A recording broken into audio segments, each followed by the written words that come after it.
l'Afrique ne sera construite que par les Africains.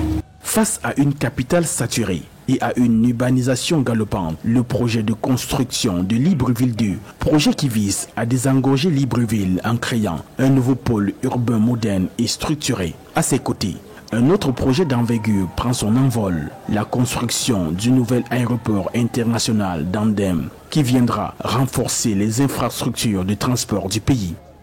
Il faut peut-être mettre tout ça dans un contexte particulier, qui est celui d'un chef d'État qui a de l'ambition pour son pays et veut utiliser tous les moyens légaux, réfléchis, possibles pour le développement de son pays.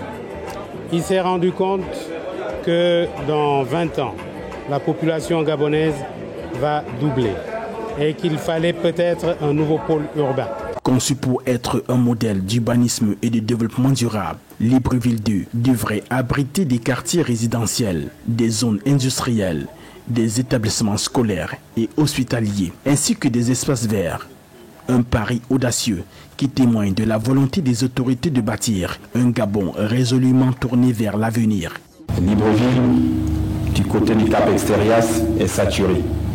Il n'y a plus de terrain. Il faut avoir beaucoup d'argent pour construire sur la mer comme à Dubaï. On n'en a pas. Les seuls espaces qui nous restent, c'est ici.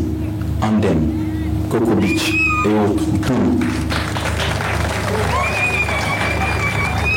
Donc à ces populations qui y vivent, à ma chère mère, chef de canton, je vous demande demain d'accepter les autres.